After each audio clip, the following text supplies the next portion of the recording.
This is going to be the ultimate and only beginner guide you need to Albion Online. This is a fantastic MMO that plays a little bit like RuneScape, but kind of better, in my opinion. The combat is more in-depth, there's loads to do, the crafting systems are really cool, I absolutely love it. So I am going to make the one assumption that you have done the tutorial island in this beginner guide. However, I'm still going to be explaining some of the concepts that they explained over here in the tutorial island, just in a bit more in-depth for you. Once you have done the tutorial island, you're going to be set up to go to the Royal Continent, and you'll be asked to go to one of the many cities. That is, for example, Bridgewatch over here, Lyndhurst over here, Martillock, and whatever that one, these two up here are. Now, it really doesn't matter which one you go to. So if you want to go to a forest, go to Lyndhurst. Mountains, it's going to be Fort Sterling. Swampy yuckiness, Fiatford, etc., etc. However, when you first arrive, you will arrive in one of the starter towns, like Forest Cross here. One of the first things you're going to notice is that this little town has a lot in it. I'm playing on PC, so the keybind for me is N for November, and that will actually bring up basically what you can see here, which is what the hell is actually in this town. So Warrior's Forge, Mage Tower, etc. You can see where everything is, whereas if I press M for Mike, then you can see the massive world map. If you are on mobile, then obviously these keybinds will be or may be different. When I zoom into the map a bit more, you can see here that Forest Cross has the Roman numeral 2 and a blue diamond, whereas Stagbourne has a 3, Lyndhurst has a 1, these ones up here have a 5 and a yellow one, whereas these ones have a red diamond. So blue and yellow diamond zones means there's no PvP, player versus player. They're safe zones. Red and black, where most of the game will happen, are PvP zones, meaning other players can kill you. The level of it is what the number means. 6 meaning it's a tier 6 zone, 4 and 5 and 3 and 2, these are the zone levels, and that's going to be what is the level of the combat in that zone, the mobs. Lyndhurst is a city, which is obviously passive, and that is a 1.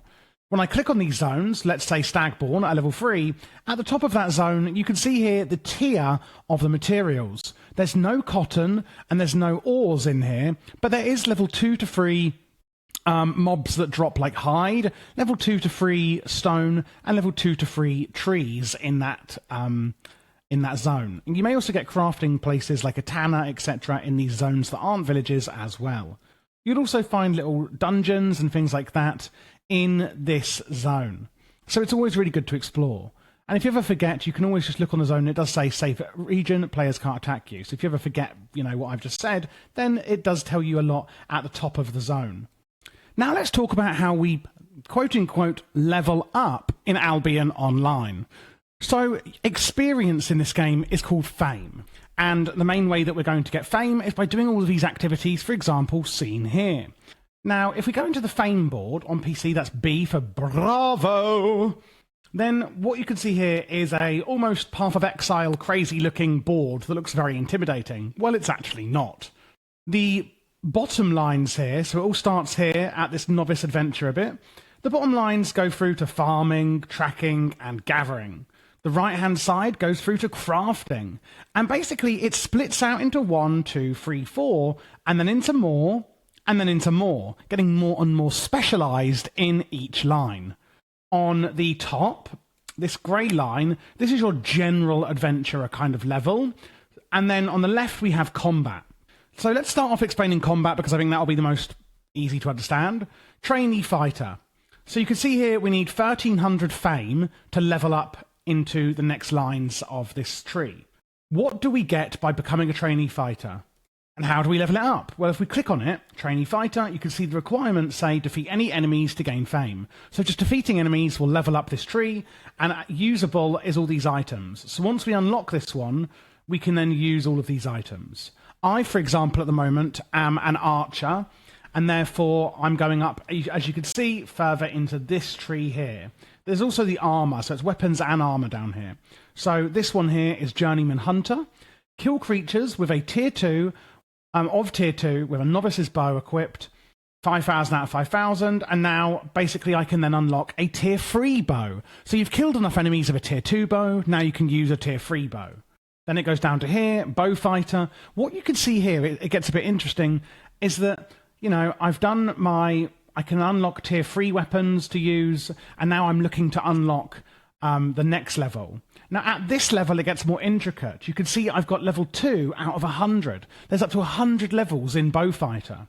And we can scroll down and see what we can unlock through the different levels of this exact one. We can also see that there's a little book icon. So you can become a basic member or a premium member. Basically, if you're a premium member, which you can buy with gold, silver, or actual real-life money, you get more experience or fame while doing things, etc. And you also get these learning points every day. Learning points can be used to finish your progress on Destiny board nodes. Premium characters get 30 a day. Non-premium can earn 10 by doing daily activities. So basically, you can see here, I've done 23,000 out of 26,000 fame.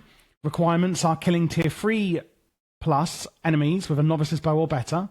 But if I have 2 learning points, and I've reached this benchmark here, so I'm currently up to here, so I've nearly done it all, but I can just spend 2 learning points at this point, so maybe at like 7,000 or something out of 26, I can just complete it early, which is really, really nice, meaning I don't have to do the 26,000 fame. So I can say learn, yes, and now I'm a level 3. I've got 0 out of 27,000 fame in the next level, but about here, I can actually use 8 learning points to just complete it completely. So at level 3, you can see that I unlock a new spell on bows I use. For example, at level 1, I get to use all of these cool bows. Passive bonus, +2 bonus to item power for all bows, which is like how powerful they are. And you can basically see as you level up through it, we get higher and higher unlocks. Now, the last bit is a specialization. For example, Whispering Bow Combat Specialist, Wailing Bow Combat Specialist, etc. The same is going to go with armor. You can see what you unlock at different levels. The same with crafting, etc., etc. For example, the higher crafting I go, the better I can craft. Now, in my opinion, I would say don't worry too much about crafting as a beginner. You're actually better off just going to the marketplace and buying your items.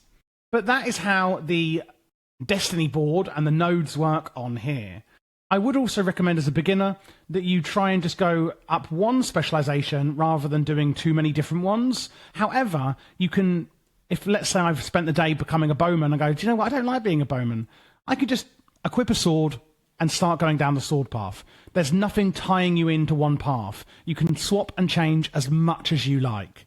However, you must be aware that the gear you're wearing and the builds you're using, which, by the way, check out the playlist you see at the end of this video. I've done loads of beginner build guides for you, so you can get going straight away without having to worry too much about learning it all yourself or worrying about learning it.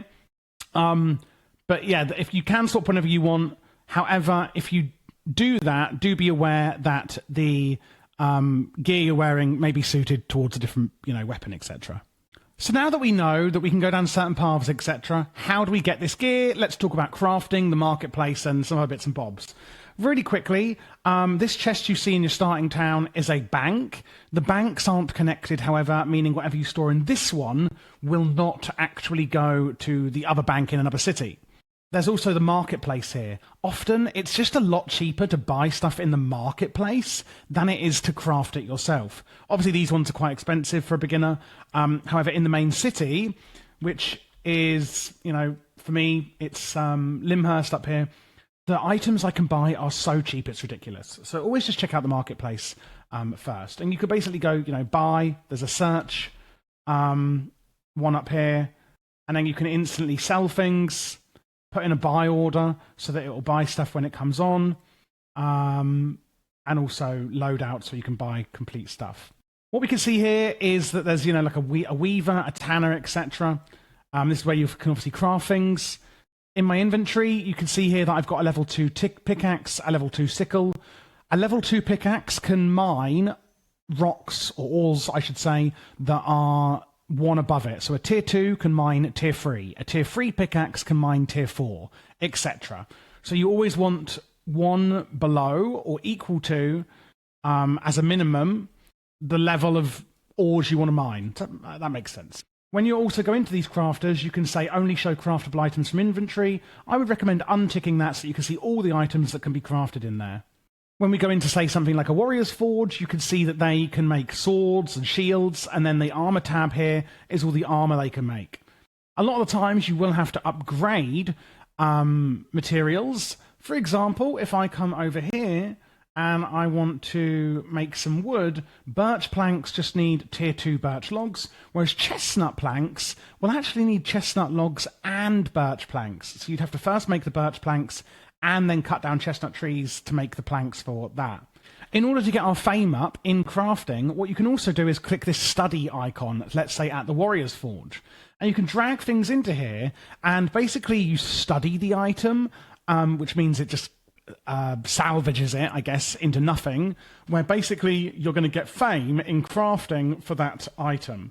But they must be fully repaired. And to repair your items, you can simply go up to the repair station here. So I can go repair station, repair, etc. You're going to want to craft different items to give you different buffs, however. So now let's talk about your actual attributes and your build. Now let's get into the really exciting bit then, which is the combat, your loadout, your gear, etc, etc. So at the bottom of the screen, you can see we've got abilities. At the top on the left of the screen, it's me, Heavy Heals. Well, actually, you're watching this on Heavy How too, but I do have a World of Warcraft channel called Heavy Heals and a Minecraft channel called Heavy Herobrine, and loads of other channels, so check them out if you're interested in that. But anyway, and up here we've got like just the buttons for other stuff. So when I go into my inventory, we have a bag slot. So with the bag slot, if I take this off, what we can see here is this percentage of my encumbrance. Current weight 56%, dismounted weight 56%. In this range, current carried weight will not slow you down. In this range, you're slower, slower, slower, and slower. So everything does have a weight. Making bags or buying bags, put in your bag slot, will mean that you can have more weight before you're slowed down. And then we have our head slot, our chest slot, our booty slot, not booty hole slot, but our booty slot. So our boots, a cape, sword and shield or two-handed weapon like a bow, potion and food. When you drink your potions and food, etc., it will show up here. This is where your buffs are. I haven't got any food on me, otherwise I'd show you, but see how it says mounted? That's a buff. I now have movement speed increased by 40%. So obviously if you have a food that lasts, say, for half an hour, then that will show up here. To invite people to your party, you can just add a player to your party with the plus button and type in their name. When I click on a piece of armor, like my Journeyman's Mercenary Jacket, it comes up with all the stats about it. It's tier 3, it's the chest slot, the quality is normal, whereas these are outstanding, and therefore it's got plus 40 quality, rather than just 500, it's 540. You have a chance when making things that you'll get higher quality, or you can just buy higher quality. And then we can see the abilities on it. For example, on my Journeyman's Mercenary Jacket, I have the option between Mend Wounds or Inferno Shield. If I come off my mount, then, and actually really quickly, when I come off my mount, see this big white circle, I can just get back on my mount within that circle. If I leave the circle, however, my mount disappears and I have to re-summon it from A. So A to summoning a mount, Q to use the arrows, these are all your abilities in the keybinds down below. Back to what I was saying. On the Mercenary Jacket, we can see here that I can choose between Inferno Shield or Mend Wounds. So down here on R, it says Inferno Shield. I can swap that over to Mend Wounds if I like, and the ability down here is now Mend Wounds. Down here, this is a passive, so I can choose what passive I want. Balanced Mind increases all damage in your healing cast, so that's just on this at all times. And then we can see the stats on our armor. They're all pretty self-explanatory. Now, different items will give different things. So when I look at these Journeyman's Mercenary boots, I can see that I get Break Free and Refreshing Spirit, whereas on the Scholar's Sandals, I have something completely different, etc., etc. Now, just because I'm a archer doesn't mean that I want to make my armor at the archery station. It could be that I want to make my armor at the mage station. So don't get into the thought process that archers need to wear archer gear. Sword wearers need to wear plate gear. It's not always the case at all. There is no classes in this game. It's all complete builds made from whatever the hell you like. And again, check out the build guides on my channel or at the playlist you see at the end of this video for some really great beginner builds. So don't fall into that trap. Apart from that, what I would say is to go out and explore. There's going to be like solo dungeons you're going to see out here with bosses at the end, things like that, loads and loads of exploration, and just to get out into the world. But that's how we craft, that's how we do combat. You're just going to go up through the different zones, do dungeons, party up with people, join a guild, etc., etc. One of the main and first things I would do, however, is carry on through this area into the main city, as the main city is where you are going, like Limhurst, for example. You're going to see loads and loads of different crafters and things like that will be able to make a lot more than you can in the starter town that you get to. I would say that the first things you should try and work towards is getting a tier 4 weapon, where you'll have access to a lot more new abilities and can take on much more challenging encounters, etc. Once you're comfortable in the blue zones, then I would go into the yellow zones, and then obviously into the red zones, etc. You may also find mob encampments, maybe like here, etc., that can actually, be really fun, and it's almost like an open world, like mini dungeons, etc. You can craft equipment and sell it, go gathering and sell it at the marketplace to make money. Fishing is a really good way of making money early game. Join a guild, group up, and do all of these things. So at this point, I really would just say go and explore. If you are looking to get your build started, however, which is really important, check out, like I said, the playlist you now see on screen, and comment down below. I'd love to hear your thoughts on the beginner guide. I really hope it was helpful, and that you have a great time in Albion Online.